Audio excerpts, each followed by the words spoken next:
ask you as well? Come and do the Kirtan and cooking class and philosophy in Australia? Not really. Yes, eh? People just in enjoying mode. Sex, drugs, rock and roll, drinking, and be merry. But that sort of paradigm has been smashed a bit by different things. So that's good. That's good. I think COVID helped. Yeah, we thank COVID. Thank you, Yeah. COVID. Definitely. If it brings, yeah. Thank you, governments and government mandates and COVID Yeah. for. If there is no COVID, then people might not come and ask you. No, I'm sure they wouldn't. Yeah. Who So said that COVID is the wrong thing? It's a good thing. we love COVID. Yes. Because of the COVID, you distribute the prasadam for how many people? If there's no COVID, you would not distribute that prasadam for 2 weeks. Yeah.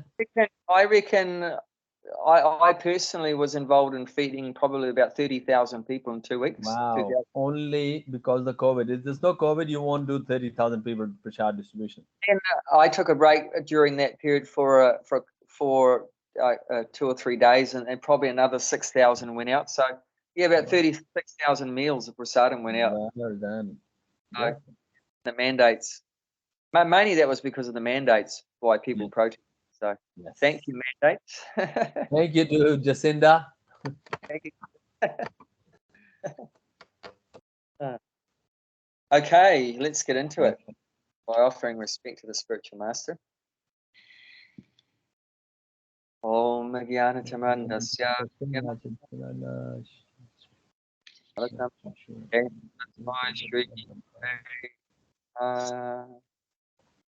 Bhakti Mala, would you like to read the English of that, please? I was born in the darkest ignorance, and my spiritual master opened my eyes with the torch of knowledge. I offer my respectful obeisances unto him. Yes. Srila Prabhupada ki jai. Jai. I continue reading from Bhagavad Gita, chapter 6, entitled Jnana Yoga, text number 39. Remember, last week we talked about the ribbon cloud. What's a ribbon cloud?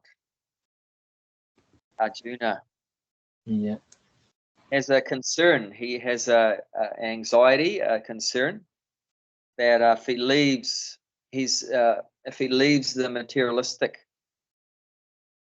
society and the materialistic path and takes to spiritual life, but that's all good. If he's successful in spiritual life, then you're liberated, moksha, you're free. But what if you try for that and you're not successful? So you left all your material duties, you neglected all your material duties and took to spiritual duties. But what if you're not completely successful? Then what is the result? And he says, would I become like a ribbon cloud? So what's that? You remember? It'll be ribbon cloud vanish if it doesn't attach with the other cloud, it'll be vanish in the sky. Yeah. Yes. So that if a small cloud doesn't manage to attach itself to the big cloud, then it'll get smashed to pieces by the wind. Yes. And, like, be annihilated, cease to exist. So he's wondering like that will he be like annihilated? He'll have nowhere to go, and like that. So that's his concern. So we read about that. Let's see what's happening now. So this is Arjuna speaking again, and then from 40, then Krishna will speak again. So we can read the Sanskrit. Etan me samshayam Krishna. Etan me sanchayam Krishna. Chetum arhasya sheshata. Chetum mahasha sheshetata. Twadanya samshayasyasya. Twadanya sanchayasasya. Ketana yupapadyate. Etana hupapadate. Good, good. Okay. Let's do it once more. Etan me samshayam Krishna. Etana me sanshayam Krishna. Etur mahasya sheshata. Etu mahase shishetata. Vadanya samshayasyasya. Twadanya sanshayasasa. Ketana hupapadyate. Etana hupapadate. Yeah. Just remember when you see the C, it's cha, not ka. Okay. It's not ka, it's cha, like Chaitanya. It's not Caitanya, it's Chaitanya. So same here. The C is cha. Even if, like here, it's got an H here, but even in Lord Chaitanya, his name, it's just a C. There's no H, but you still say it cha. So when you see a C, it's cha. But ka is only K. So if you see a K, like obviously Krishna, then it's ka. Like the previous verse, it's kachin. So that's kachin. But like in the previous verse also, you've got china brahm. So it's cha. If you ever see a C, it's cha. And whether it has an H there or not, there's a cha sound like that. Okay. Ulshan, translation. This is my doubt, O Krishna, and I ask you to dispel it completely, but for you, no one is to be found who can destroy this doubt. Wow, so nice. So dispel, the word dispel means to get rid of it. So to remove it, to get rid of it. So Arjuna has a doubt and he's asking Krishna to completely eradicate it, completely get rid of this doubt. So what is doubt? Doubt comes from ignorance, right? Why do we doubt? Why do we have a doubt? Is because of some lack of knowledge is there in our consciousness. If we had full knowledge, there would be no doubts. Yeah, it's like if you're standing in the sunshine, there's no darkness, right? If you're standing in the sunshine, there's no darkness. But if there's some area where the sun is not shining, like a shadow, right? In the shadow, there is darkness. So in that area, there's some darkness. But wherever the sun is there, everything is illuminated, everything you can see it. There's no darkness. So a doubt is like that. Doubt is like the darkness of ignorance. The darkness of ignorance, that's why we have doubts. There's something we don't know, something we're not sure about. Like Arjuna's doubt, what's Arjuna's doubt in this case is that if he leaves his material duties and takes the spiritual life, if he's not successful in spiritual life, will something bad happen to him? So that's a doubt he has, and it's a worry for him. So these doubts, this ignorance, which produce doubts, also causes fear. So that's why also we have fear, because we have doubts, we have ignorance, we're not certain about what the future holds. In one place, Prabhupada says in one purport that doubts arise from when the future is unknown. So that creates fear. We're not sure what's going to happen to us, isn't it? Even now, right? It's like I was saying, it's a very chaotic situation in the world. There's wars going on. We don't know if that's going to escalate more and affect us and everything like that.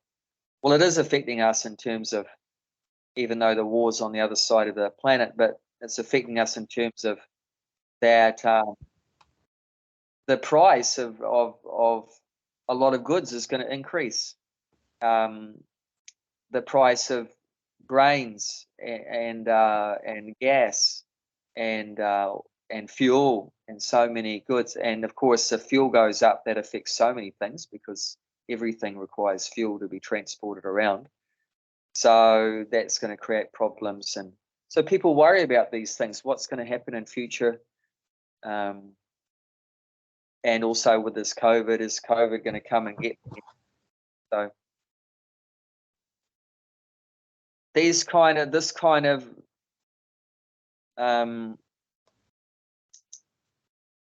clouds in our mind where we don't know what's going to come next, what's happening next, creates fear, and when the future is unknown like that. And what can we do to free ourselves from that fear? Is it possible to become? Yes. How? What's the solution? It's first thing is you can whatever the fear is, you can get over it. Like, do it. Like, what's the fear of it? If the darkness is there, if it's nighttime, somebody thinks that somebody's on the door, you are inside and you fear that if somebody's on the door, only you can open the door and face it. Fear. What else it can be happen? Unless you can stay inside and keep thinking that somebody's on the door, I don't want to open it. So just say the Maha Mantra and open the door. Okay. Well, in the Bhagavad, it explains that fear arises when we think there's something other than Krishna. We think there's some second thing. Dviti. Dviti means two.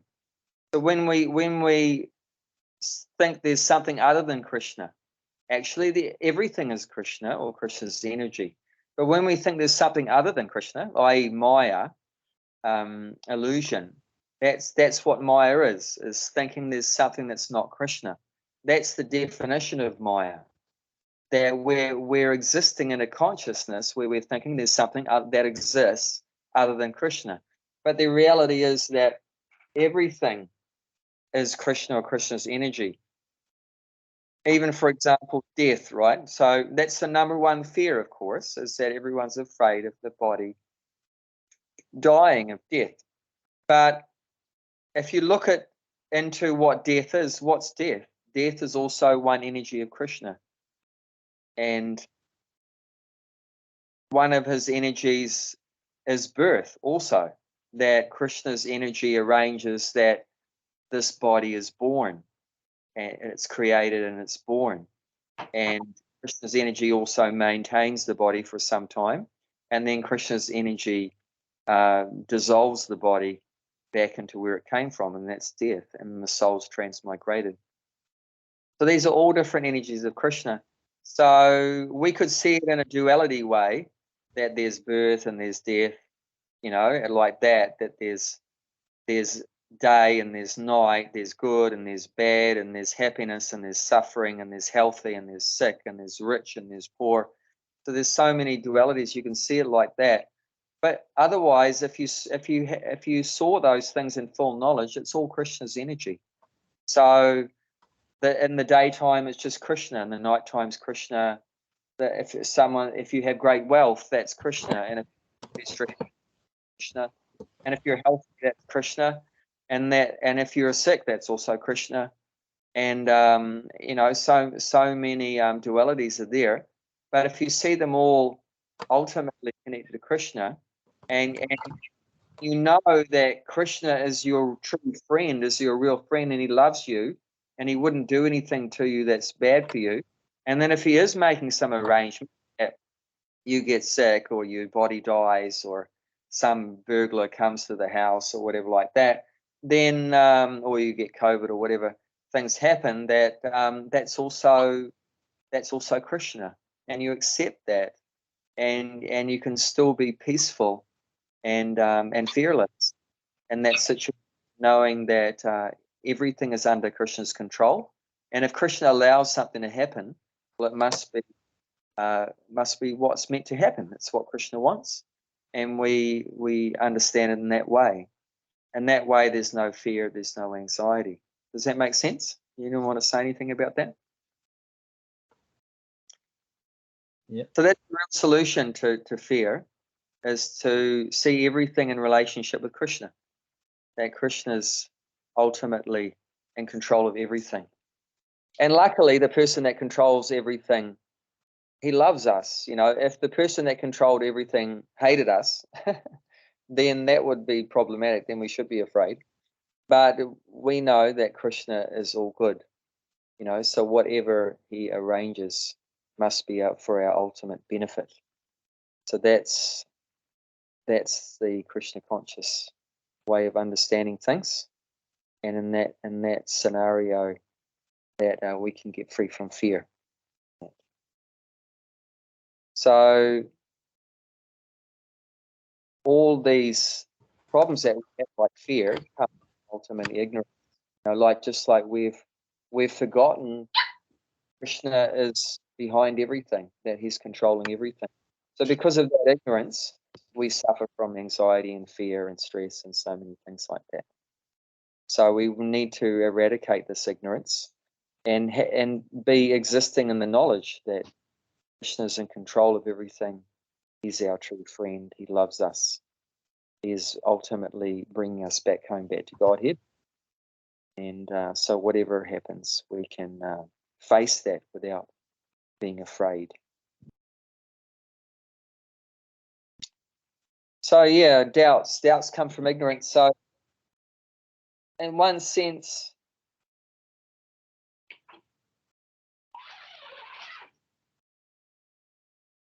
it's not strange that we have doubts, because that's the nature of the material world, that we've forgotten Krishna and we're ignorant. So that's not surprising. So it's not wrong that you have a doubt, but what is wrong is if we don't try to remove it. This is really bad, you know. It's not surprising that we have doubts. That's expected. We're all born ignorant, but we shouldn't die ignorant. We shouldn't want to maintain our ignorance. We should want to get out of ignorance. So we should try to remove the doubts. Here, like Arjuna has a doubt which comes from ignorance, but he's very intelligent, because he's approaching the right person. He's approaching Krishna, who knows everything. Like he's saying here, you are the only one. No one is to be found who can, but for you, no one is to be found who can destroy this doubt. So Krishna is the supreme authority, and he's all-knowing. He knows everything. So there's no ignorance or doubts in Krishna. Krishna is the source of all knowledge. He's known as Kavim Puranam Anushashitaram. So that's in the 8th chapter of Bhagavad Gita, which we're coming to, text 9. That starts off there. With one quality of Krishna, that he's Kavi. He means very knowledgeable. So any very knowledgeable person, in Indian culture, they can be given the name Kavi. Like the person that compiled the Chaitanya Charitamrita, that was 8th chapter, text 9, the one I said. Kavam Puranamanu Shashitaram, beautiful verse. And this verse is telling how we can remember the Lord, that he is the most knowledgeable, wisest person. He is the oldest person. Puranam means he's the oldest person. Anushashitaram means he's the supreme controller, like what I said. God is controlling everything. So don't worry, because he's got everything under control. He knows exactly what he's doing.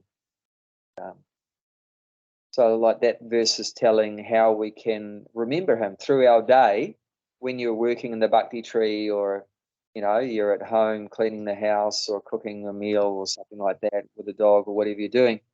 Then we should remember these different qualities of the Lord, that he's the most knowledgeable person, and he can dissipate our ignorance, our doubts, and that he's the oldest person. But even though he's the oldest person, he's always young. Isn't that wonderful? Of course, Christians, they also understand that God's the oldest person, but they present him as a very old, ugly-looking guy with a beard. But even though Krishna is the oldest person, but he's always young. He's known as Nava Yovana. He's always youthful. Nava means always, and Yovana means youth. So he's an eternal youth, even though he's the oldest person, Puranam. So anyway, a great scholarly devotee who compiled the teachings and the life of Lord Chaitanya, which is called Chaitanya Charitamrita. You know that one, the golden books. The author's name is Krishna Das Kavi Raj. So there you have the word Kavi Raj. So Raj means king. King of Kavis, very knowledgeable. They're also known as poets. So he's like the Kavi is also known as poet. I mean, a very knowledgeable person. The Kavi Raj, the king of knowledgeable people.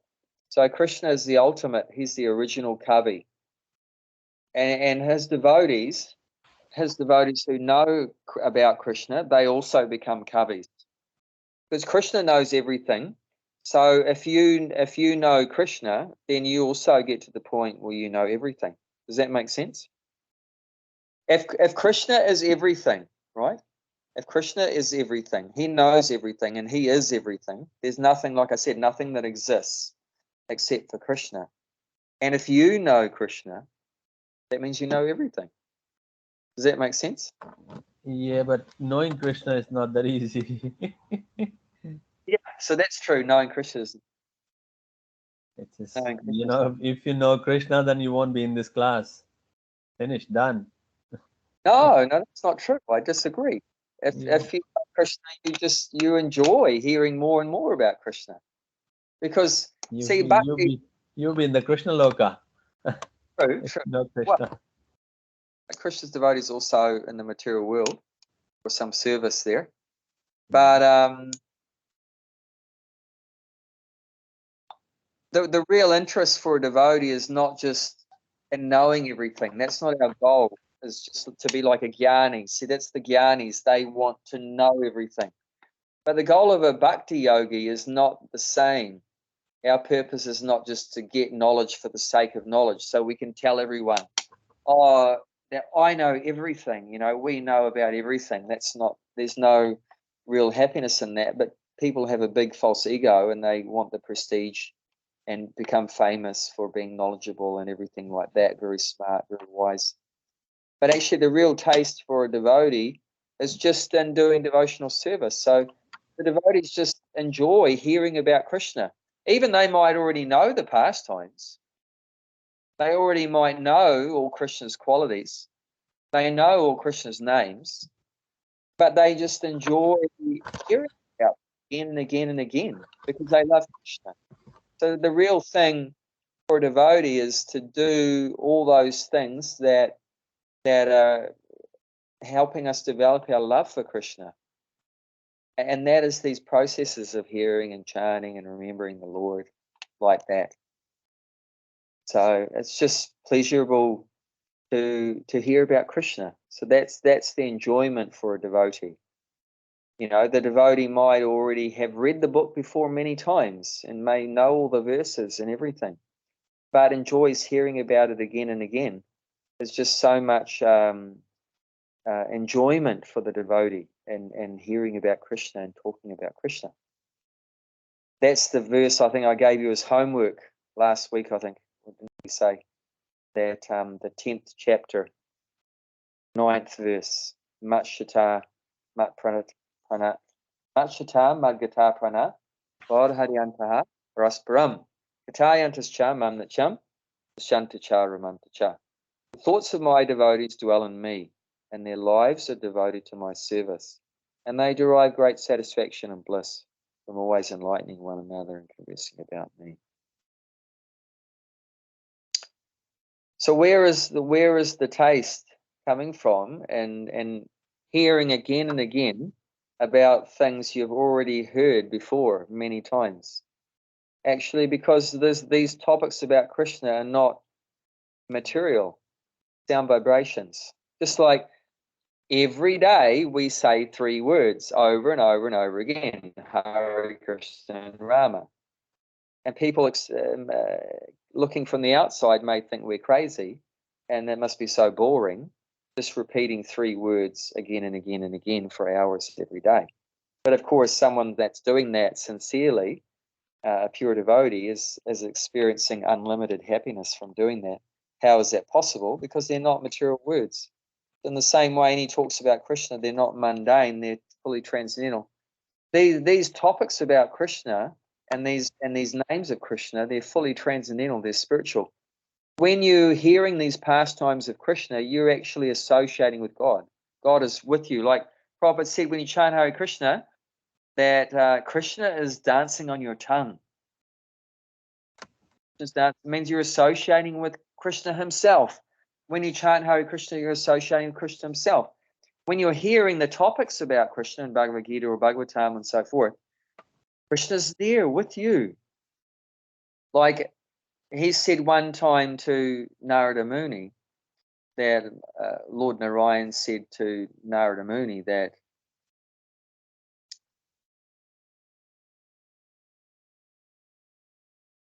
I was just thinking, was it Krishna talking to Narada Muni or Narayan? But anyway, different features of the Lord, but I'm not sure which feature, but it was the Lord speaking to Narada. And he said, Naham tastami vaikuntai yoganam hridaya suva.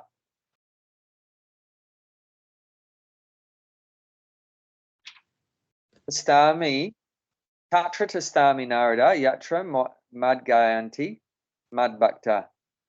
That he said to Narada Muni, his devotee, that I do not reside in Vaikuntha, which is a surprise because we hear that the Lord resides in the spiritual world in Vaikuntha. But in this verse, he says to Narada that I do not live in the spiritual world in Vaikuntha.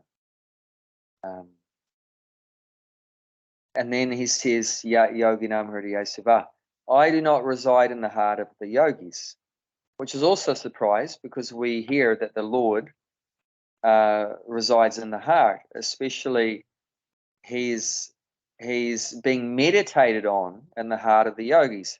That's like this chapter we're doing now, 6th chapter. What's the whole objective of the yogis in this chapter is to meditate on the Lord in their own heart.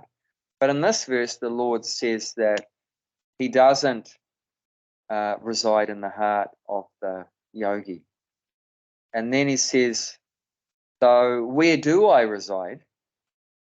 That I reside wherever my loving devotees are chanting my glories. That's where he is.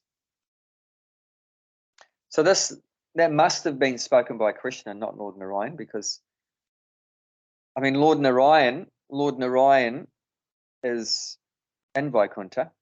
He's got 4 arms and he's been served by unlimited devotees there who also have 4 arms. And goddess of fortune, Lakshmi, is serving him there. And Paramatma, the super soul, is in the heart.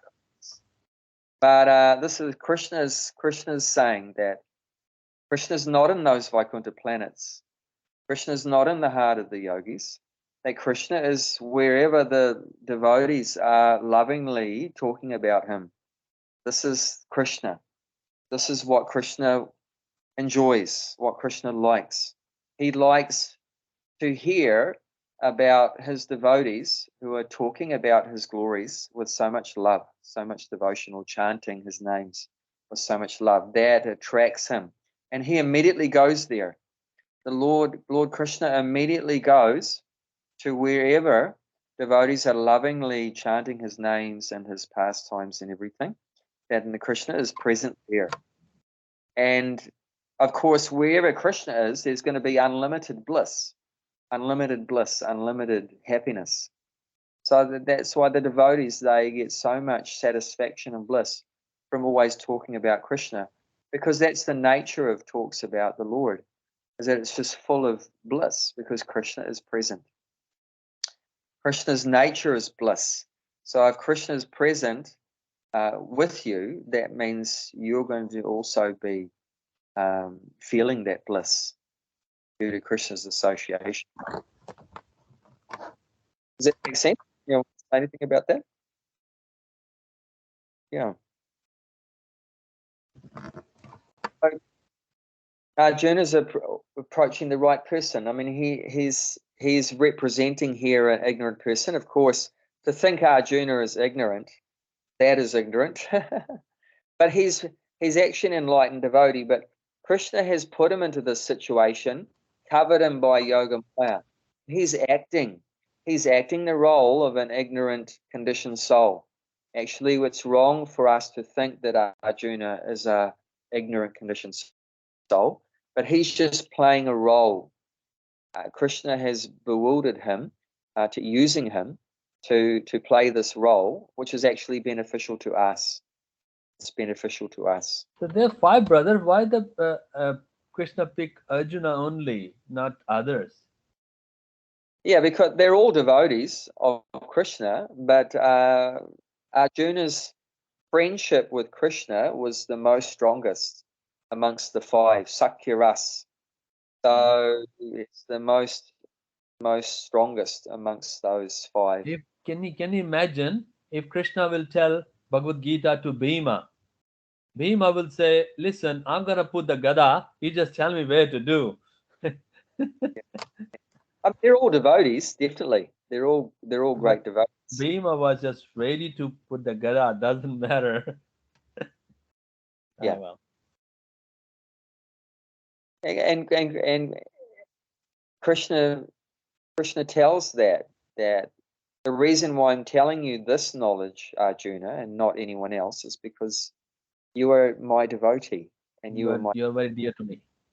You're very dear to me. You're my friend, and you're my devotee. So these are the qualifications to receive Krishna's mercy, Krishna consciousness. But the Kunti was devotee too, but he didn't tell Kunti either. Kunti was devotee? Yeah. No, Krishna also spoke many enlightening things to Kunti also. Okay.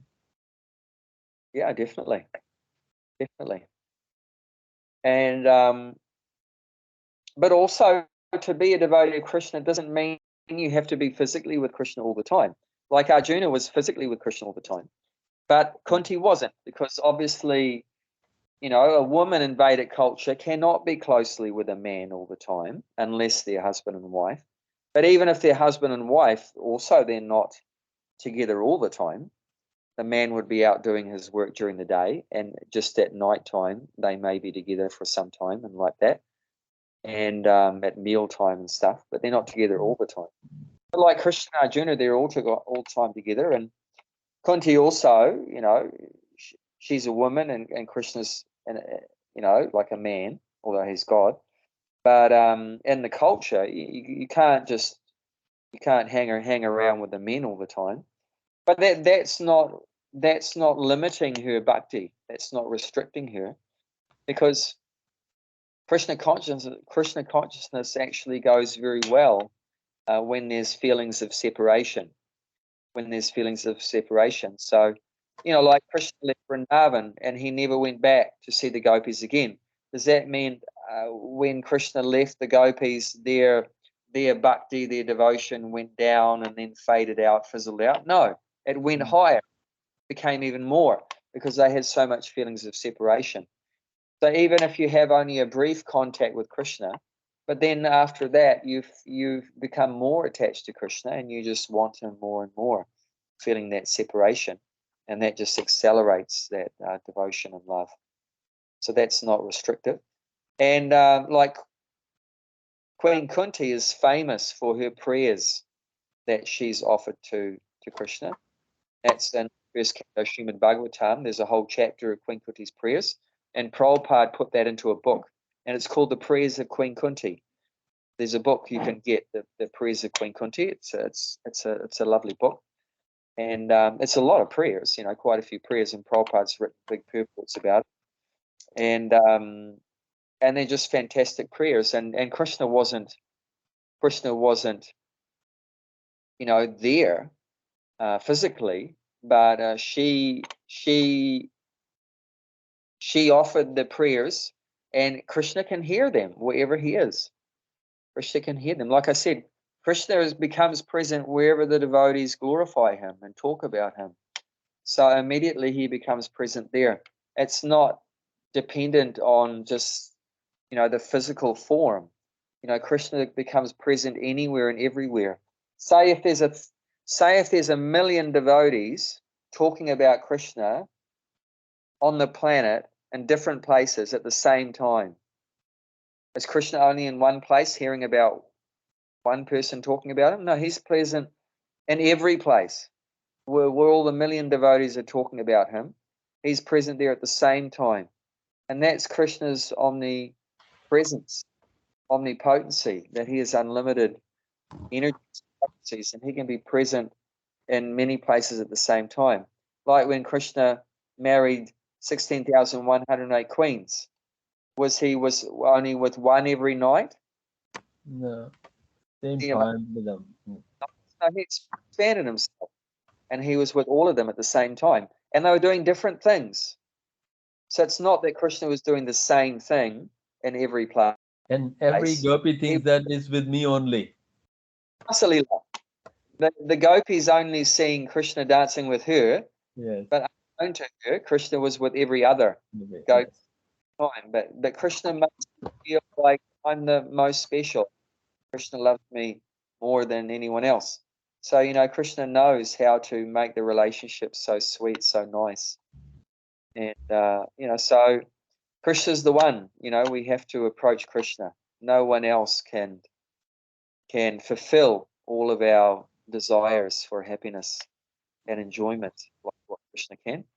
So anyway, Arjuna is very intelligent, although there is some ignorance there, some doubts, which have come from ignorance. But he's approaching the right person. He's approaching the supreme authority. So this is the way to go about it. What is bad is if we have ignorance in us, if we have doubts, and we don't do anything about it. If you don't care to remove the ignorance, if you're happy being ignorant, that is a disaster. Like this is a saying, right? Ignorance is bliss. Anyone that thinks ignorance is bliss, well, sorry, but good luck.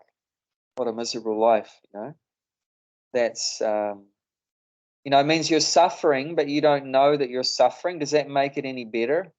Just because you don't know that you're suffering? The drunk is lying in the gutter, peeing his pants, and he's completely so intoxicated, he feels happy. In that situation. But anyone looking from outside can see what a miserable situation. But he's so ignorant, he doesn't even know that he's suffering. But that doesn't mean that he's not suffering. Just because you get that, just because you're not aware that you're suffering, it doesn't mean that you're not suffering. It just means you're ignorant. Does that make sense? Yeah. Yeah, so, but that's a bad sign, that if we're ignorant and we want to remain ignorant, for a human being, this is the life, this is the body that we can get out of ignorance, and no other body. You can't get out of ignorance in a dog body, in a cow body, in a bird body, a fish body, a whatever body. Only in the human body you can get out of ignorance. So, but if you get a human body and you still want to stay ignorant, that's like, no difference with the animal then. Then you're in the category, if you look in the 7th chapter, text 15. Asura. Yeah. 7th chapter 15. And that is called Naradama. That's a very big purport. If you read that, it'll become a Christmas. There's a lot to say about demons. So Naradama, four kinds of persons that don't surrender to Krishna. So one of them is a Naradama. So Nara means human, but Adama means the lowest. So what is the lowest of humans? The lowest of human means you have a valuable human life which is meant for self-realization, getting out of ignorance, and making a permanent solution to your suffering.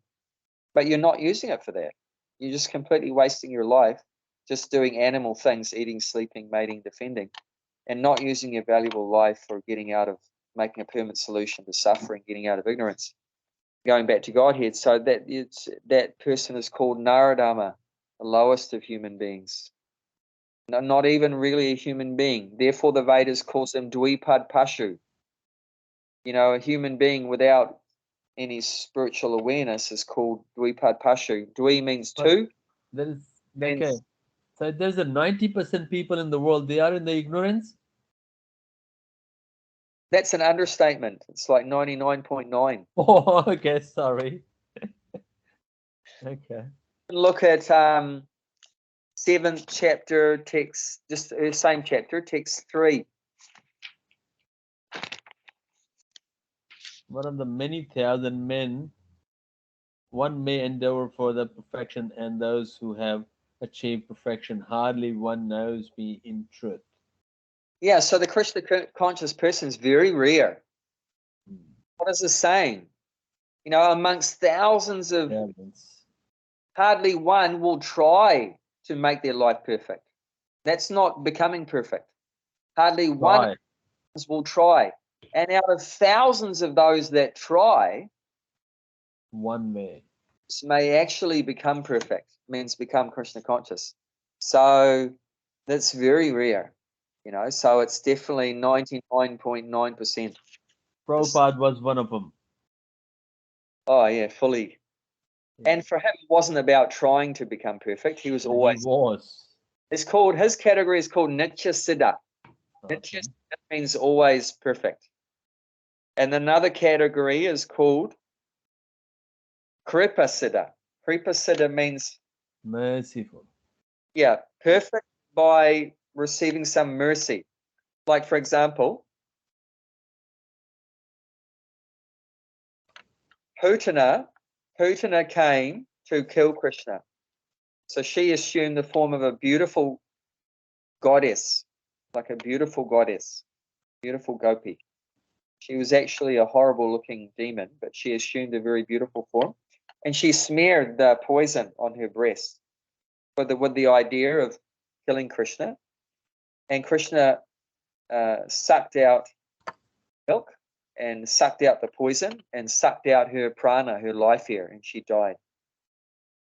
But that's, like I said, God is all good.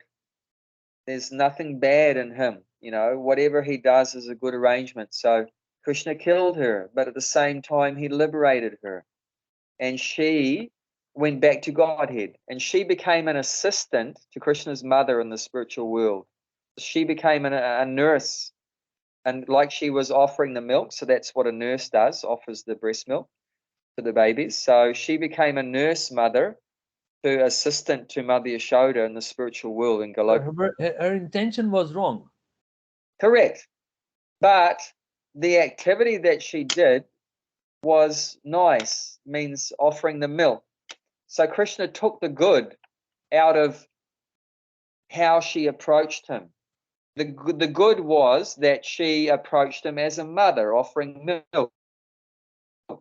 The bad was that her intention was to kill him. But Krishna, he overlooked the bad and he just took out the good. So that's also one quality of Krishna, that he just looks for a little bit of good in us.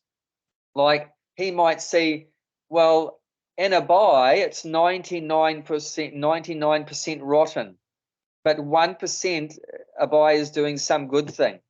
So I'll just take that 1%. I'll ignore the 99%. So that's the nature of Krishna, that he just takes the good and leaves the bad. And that's also the nature of Krishna's devotees. Like Prabhupada, he took the good, that someone stepped forward to try to help him to spread Krishna consciousness. So he gave them so much mercy and blessings. But he overlooked that.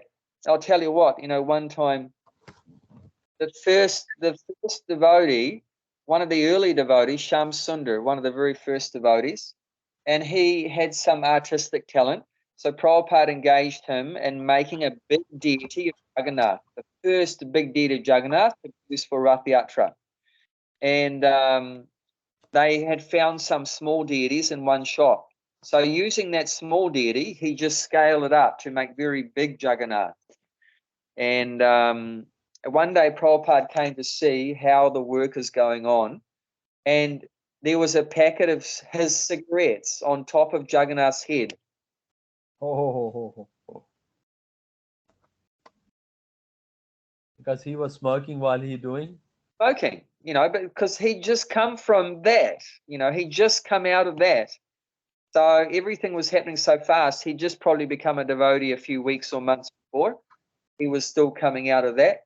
And Prabhupada was very lenient, he was very merciful with those early devotees. It was, a very difficult transition like that.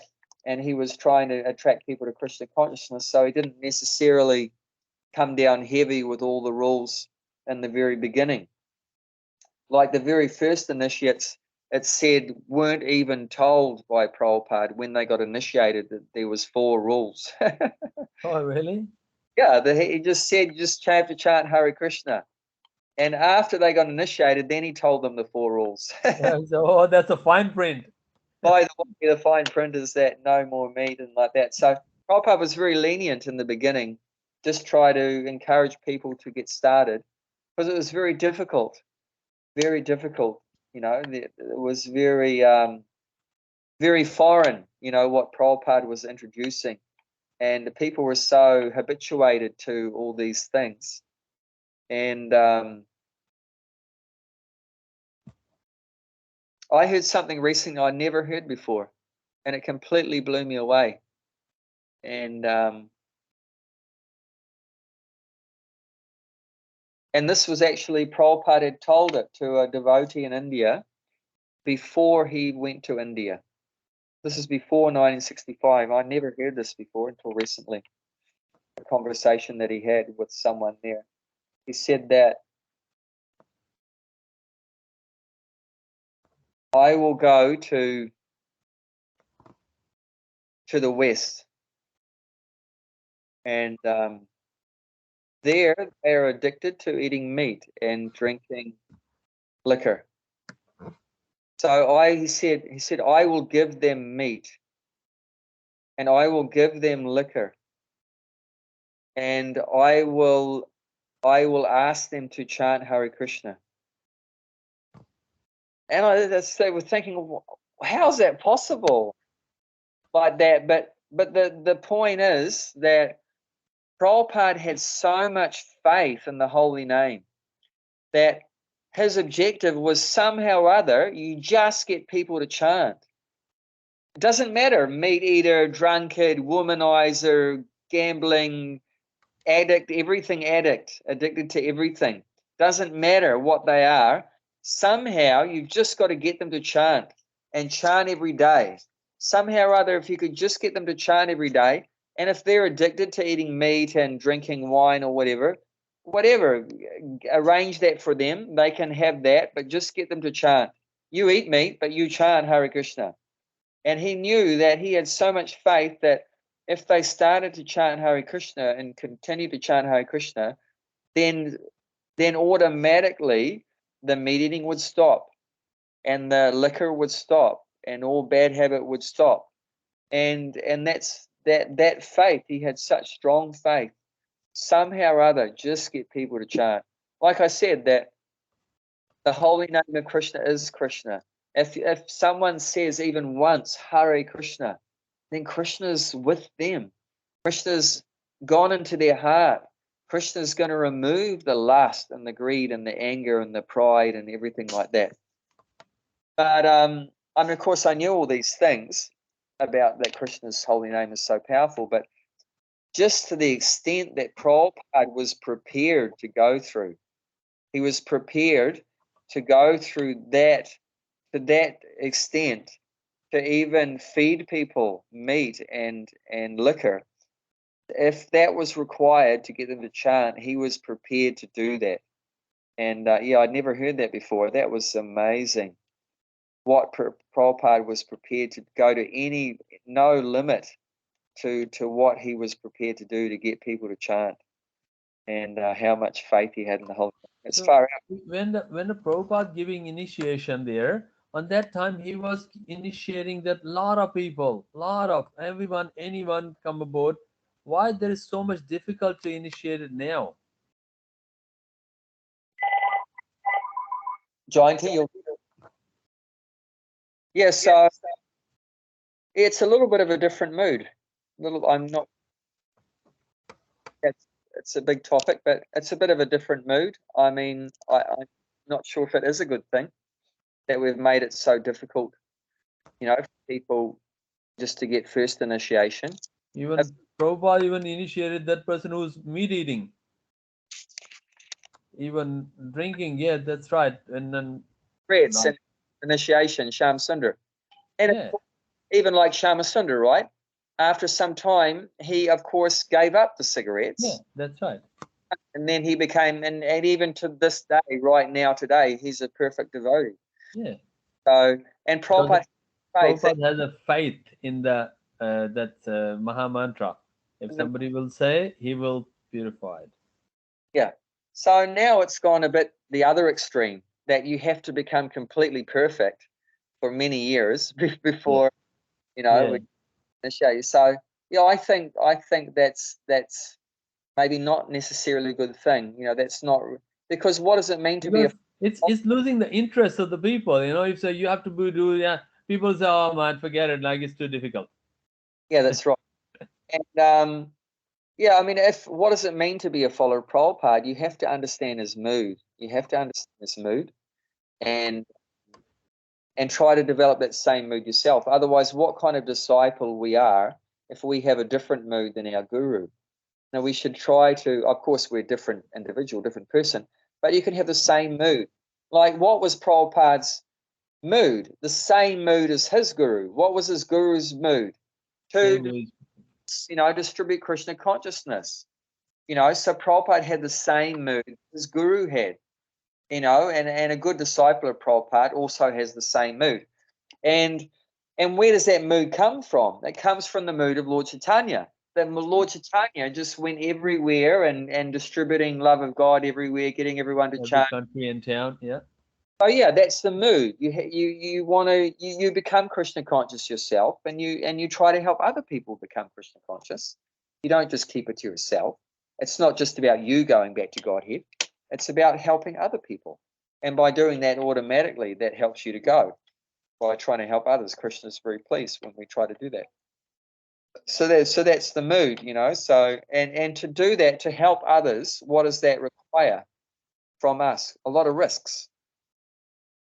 That's where we run into difficulty today. A lot of devotees don't want to take the risks that Prabhupada took to spread Krishna consciousness. And it's a lot of hard work. It's a lot of hard work, traveling around and trying to make people Krishna conscious. But they are Prabhupada disciple, they have to follow the Guru's instructions. Well, in one sense you have to, but in another sense it's voluntary. So, and Prabhupada's not here now to say, hey mate, what's going on? Why are you not doing what I said? So in one sense, there's a bit of flexibility there, a bit of freedom.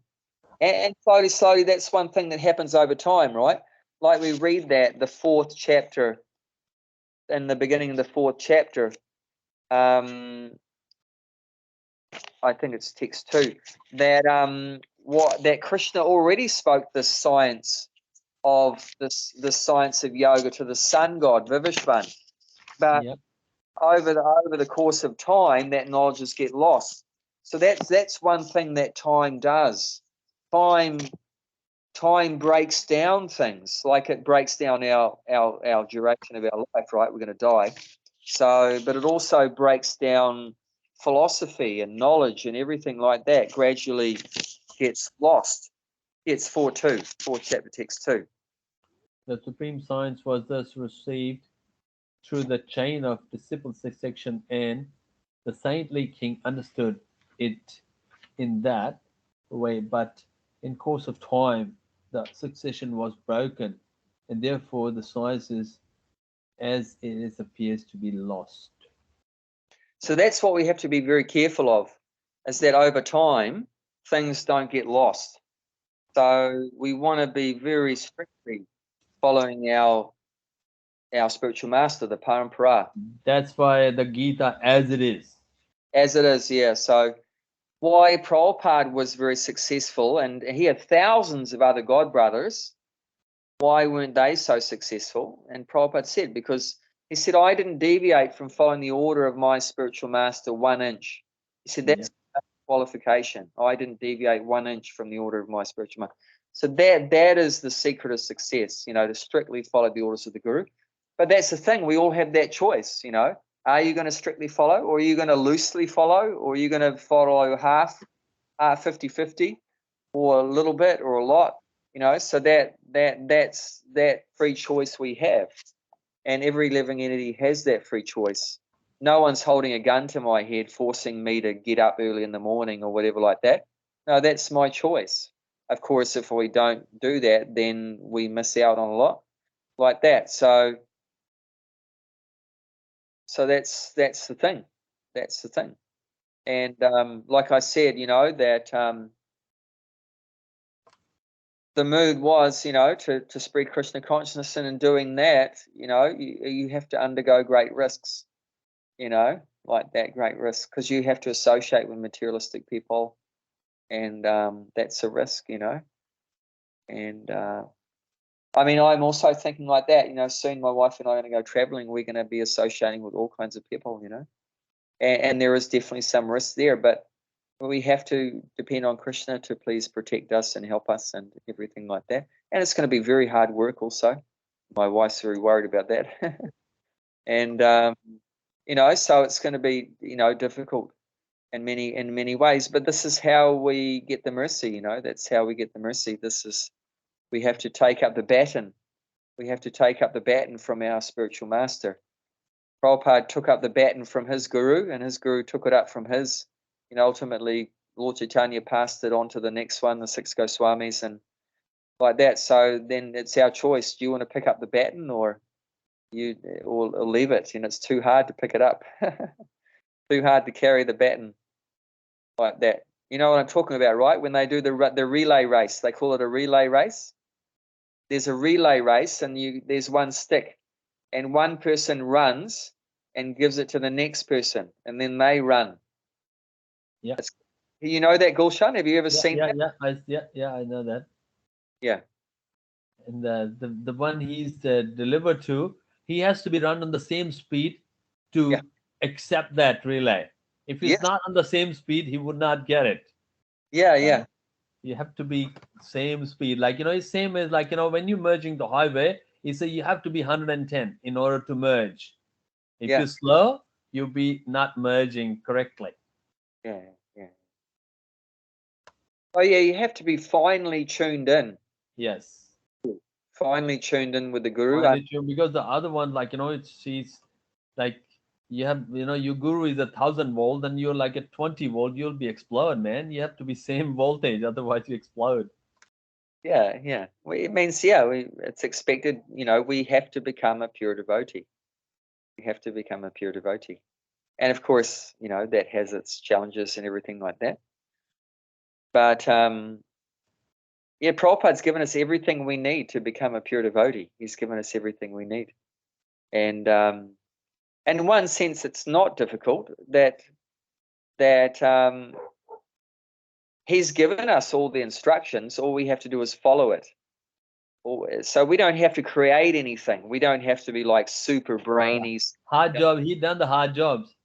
Yeah, he's just laid it out to us on a platter. We just have to pick it up. But if we don't want to pick it up, well, what? But he's already told us, you have to chant Hare Krishna, follow the 4 regulated principles, spread Krishna consciousness, like that, offer your food to Krishna, think about Krishna while you're doing your work, like that, try to help other people, like that. So he's given us everything. It's not like rocket science. Even, the most simple person, not academic or whatever at all, can figure it out. It's not hard. But the only difficulty really is in us. If we're rebellious, we don't want to do what we're told to do, that's the problem. And it's said, especially in Kali, we're like rebels, we don't like being told to. We don't like being given orders and everything like that. So we like to maintain our independence and everything like that. And so this creates problems, you know, if we're not prepared to follow instructions, then it becomes very difficult. Krishna knows that in the Kali Yuga will be slack. You know, people will be not following as Treta Yuga and Dwapar Yuga.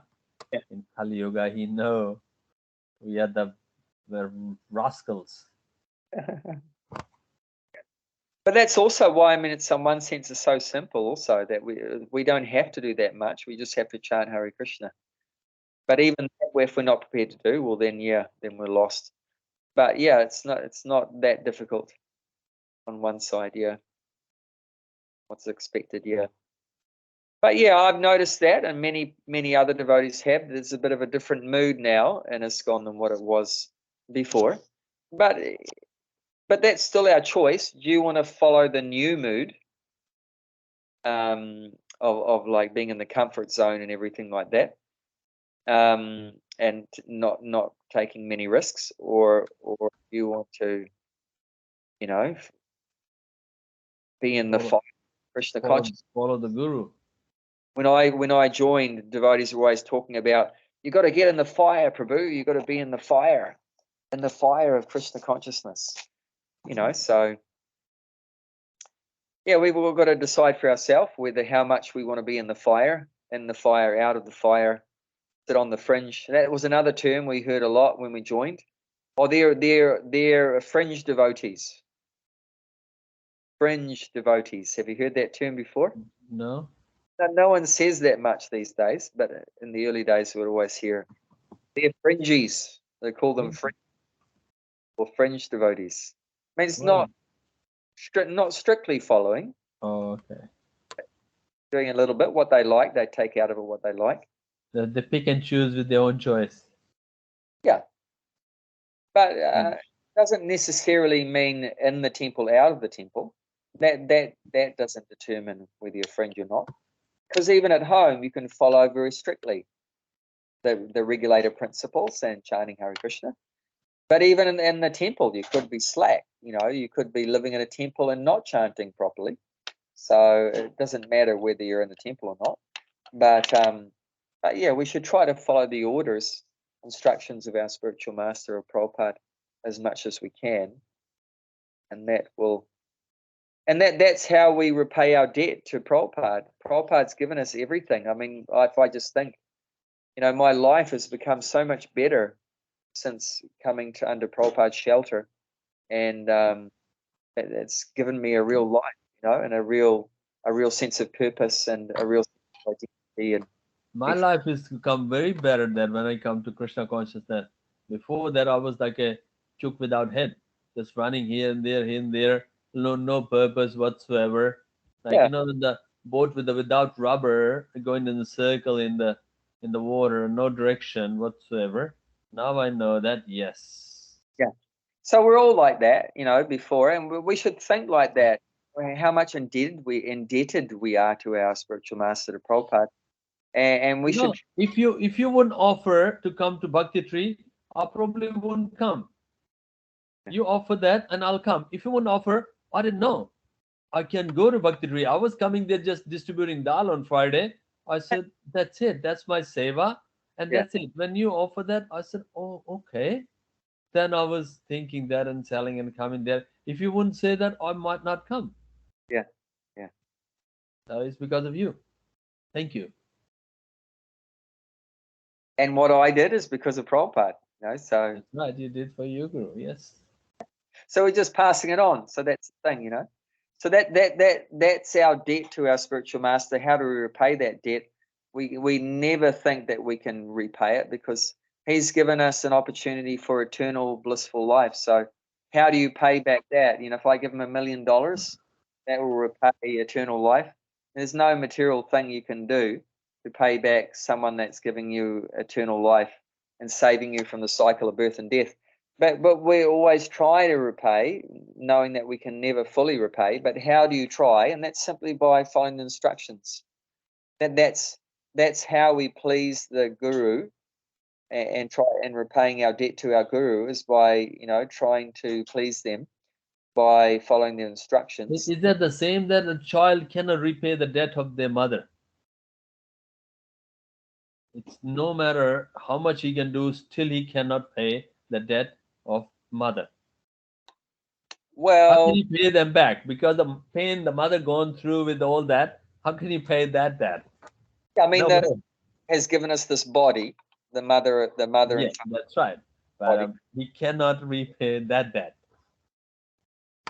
No matter how much he take care, give him money, shelter, anything, he cannot pay that debt. Although it is said in the Shastra that you repay your debt to your forefathers, your ancestors. Yeah, that's By having, Shraddha when you do that. Yes. it's there, but by having children, by yourself having children, that continues that cycle. So you're paying the debt to the forefathers, the ancestors, the parents, like that, by having children. And just like I said, how do you repay the debt to the sages, the rishis, that giving us scriptures? So I would say by studying them, studying them like that. So there's different ways of repaying different debts. Yeah, but this is a different kind of debt, because what they're giving is not some temporary material thing like a body, like a human body or whatever, but they're giving eternal life. So eternal life, I mean, how can you measure that up against any material thing? No, you It's can't measure it. No way. can't measure it. So yeah, that's the thing is, it's completely understandable that we're going to be ignorant, we're going to have doubts, but on our side, we should be wanting to clear out the doubts, get rid of the ignorance. If we don't want to do that, then that's, like I said, of mankind. That's just not acceptable. You're completely misusing your life.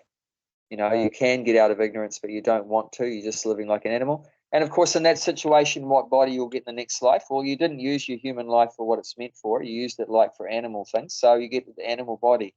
So No chance. that person that doesn't get free from doubts and ignorance and wants to stay ignorant definitely is going to take a lower birth, 100% guaranteed. Like that, if they don't want to get free from ignorance. So that's very unfortunate. But yeah, Arjuna is showing a good example that he's approaching the person in knowledge, the guru, to get free from the doubts. So this is what every human being is supposed to do, that we should try to get free from ignorance by approaching a spiritual master, approaching a guru, and asking questions very submissively. So we should, just like Arjuna is presenting his questions, his doubts, and looking for the answers. So we should have some questions. Disciples should always have questions. But we should, how we ask the questions is important. It should be not in a challenging way that we think we know everything, and just challenging. Be very submissively with the desire that we want to find out the truth. We want to learn the truth that we don't know, with the understanding that we're very ignorant, and we should feel very humble, and in that humble state of mind, we should very submissively ask questions.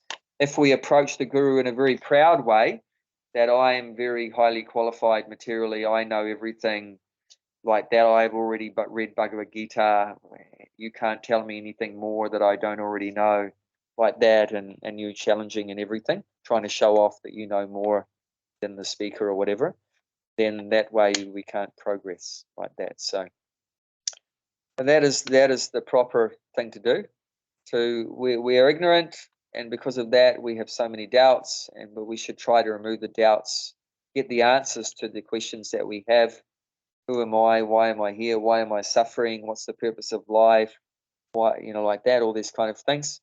And to get these answers, only the guru can give us those answers, nobody else. Our parents can't help us with that. The government can't help us with that. The library can't help us with that. Only the spiritual You can master. only help the material things, that they give you shelter and they give you, Yeah. money or food, whatever there. But the guru will put that bhakti lata beach. Yes, yes, That's the difference between guru and teacher. Teacher yes, will give you that, you will get degree and get a job. yes, But the guru is very, very different.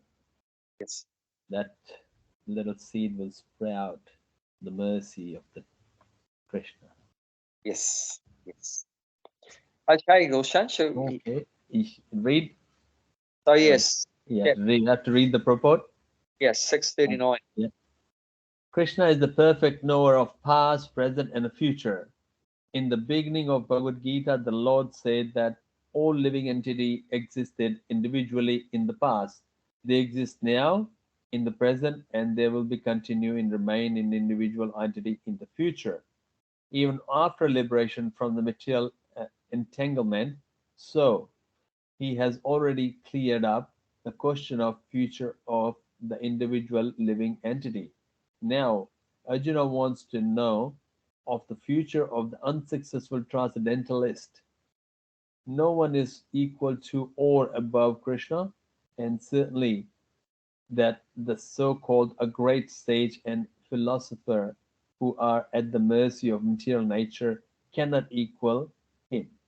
Therefore, the verdict of Krishna is the final and complete answer to all doubts, because he knows past, present, and future perfectly. But no one knows him.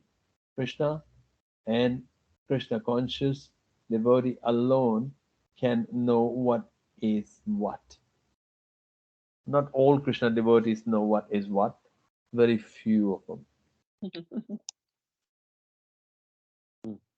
Mm, That's right. So Krishna knows everything. So we got just surrender into him. That's it. mm, You mm. know, you can, if you can see everyone, like even somebody trying to steal your money, you can see the Krishna in him as well. It's okay. You won't get upset. All right. There must be Krishna's arrangement. Mm.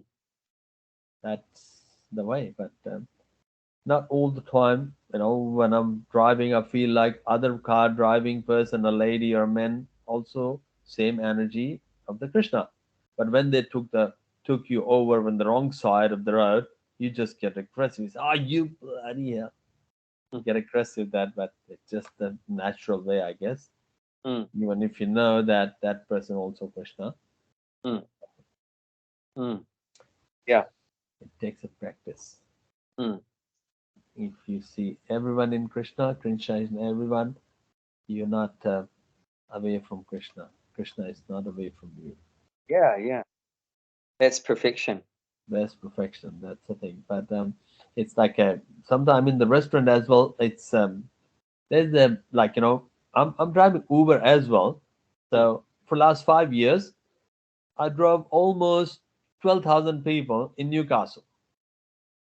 So one lady she complained to Uber about me, and the Uber called me. I said, look, I did 12,000 trips, 12,000 people, and one person complained, which is obvious. I'm not expecting all 12,000 will be like me. Yeah, They all will like me. Maybe one person dislike me. yeah, I'm not perfect. yeah, Try to understand that. They yeah, said, yeah, we can see that, but we have to take complaint very seriously. I said, okay, you can take seriously, but if it's in a restaurant, if the 100 customer comes, no way all 100 customer will be satisfied with me. One or two will be like that. Now you're going to trip. I guarantee you meet like maybe 1,000 people. All 1,000 cannot be satisfied. One or two will be of saying course. some controversy, definitely. That's expected. Yeah, Of course, yeah, of course. So, and those person also have a Krishna in them as well. Maybe yeah. they are there to correct us. So I'll Mm. take it as a positive. When I was in Gloria Jeans, if my coffee is not right, if somebody will complain or like it, so I can improve.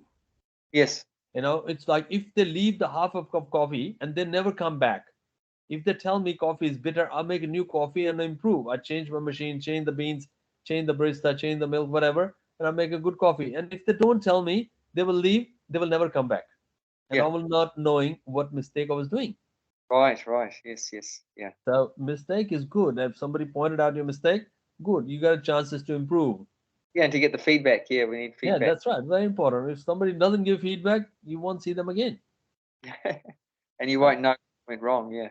There's the one gentleman. He's from South India, from Chennai, and then he took a dosa and the masala dosa and uttamam takeaway.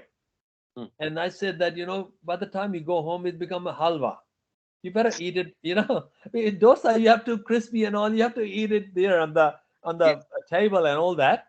Yeah. Because once you pack in the bag, Yeah. you know what I mean. Yeah. So, but he said no, I gotta go. I said okay, you take it home, and then same thing happened. So he went there to complain in the temple to Mahesh Prabhu. Yeah. He said that your son-in-law are making a dosa in a bhakti tree. I got the dosa. I'm from South India. I'm from Chennai. I know what the dosa is, and it just wasn't. And then I said, I told you not to pack in the bag and take it because crispiness will go. But Yes. he didn't listen. But he complained in the Yeah. farm about the chef But to his father-in-law. yeah, that's his foolishness. Yeah. Well, what I said, my. Then I said to chef, you will get these kind of people. Nothing much you can do. Mm. Nothing. Just ignore them. That's all you can do. You So, cannot correct them. You yeah. cannot argue with them. You cannot teach them. That's it. Just ignore and move on. Yeah. Yeah. Only Krishna will teach them Mm. or try Yes. to teach them. Yes, people Yeah. like that as well. So it comes in the restaurant. Nothing much. I've been there for 5 years in the restaurant. Definitely, some people will say that, the guy in the front, he just moves so fast. Mm. Because it's my nature. I move fast to move. There are plates and cups and all that.